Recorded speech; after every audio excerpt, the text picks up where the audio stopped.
Hi and welcome to Poser TV. I'm your host, The Edge, and today I'm going to be responding to two different posts from ChristopherL. The first one I want to cover is the 1 Timothy, I believe. Let me look. I don't want to misquote this. I'm sorry. Yeah, 1 Timothy 2:11 through 12.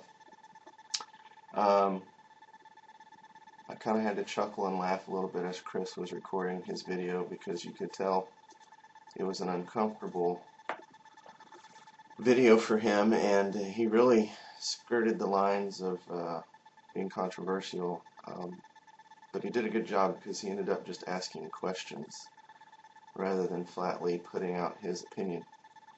Not that he would be afraid to, but he did a good job.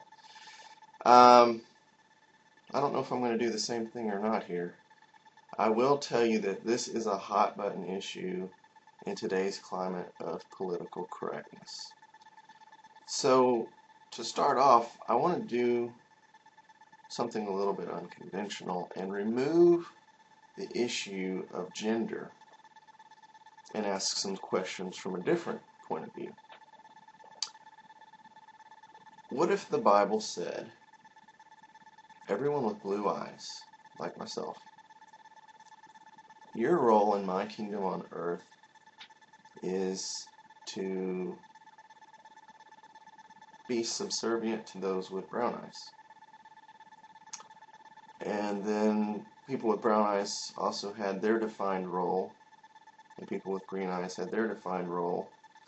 And arguably no one eye color is necessarily better than another, but we all are clearly defined with different roles, and some might be a little bit more subservient roles than others. As a blue-eyed person, just the fact that God had a role for me anywhere, I personally don't think I would have a problem with it. And if the brown-eyed people are doing what they're supposed to be doing and following God's commands to them, I don't think as a blue-eyed person that I'm ever going to really feel suppressed and lorded over. And if I do feel that way, then the brown-eyed people probably aren't doing their job. I know it's easy for me to say things like this because in this scenario I'm not really the subservient gender according to this particular verse. But there are a lot of restrictions, especially when the Bible starts talking about marriage, that men have toward their wives, and including and up to dying for their wives. So I think there's a lot of give and take in the Bible regarding gender, and I don't think that it necessarily means that one gender is more important than the other, more capable than the other, or even smarter than the other. I just think that God knows our hearts and our spirits, and He knows how He created men and women, and He knows what our vices and weaknesses are and our strengths, and so He defined some of those roles in the Bible. Now, there is an argument, and I'm open to any kind of argument in the Bible, that Paul might have been just talking specifically to the Corinthian church because the women in that church were causing problems. I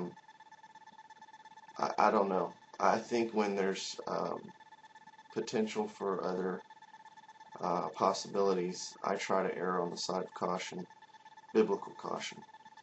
Now, like I said, I personally attend a church that adheres to this verse, but we do have many, many women in leadership roles and positions of importance. The main thing is that we don't have female pastors, though we have female staff members, and the women pretty much just teach the women, and the men teach the men.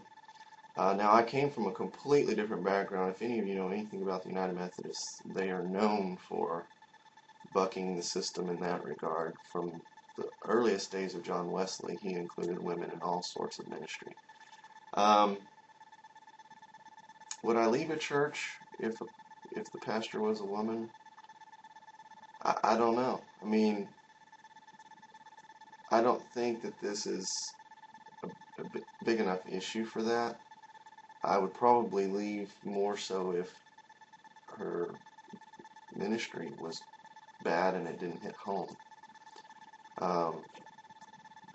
So it's kind of one of those gray areas again that we all like to discuss, and that's kind of my 2 cents on the issue. I don't think it's bad that God knows that we are different beings. Men and women are nothing alike, and as such, our roles in this life and even in eternity probably are going to be a little bit different. Of course, a lot of people say gender will cease to exist in heaven and eternity, so we'll see. That's my quick response. I go to a church that adheres to this verse. I don't feel bad about that, because I don't look at it as an inferiority type thing. I look at it as God defining roles of different types of people. But if you want to rebut that and tell me otherwise, I'm open to it. For now, this is The Edge, signing off.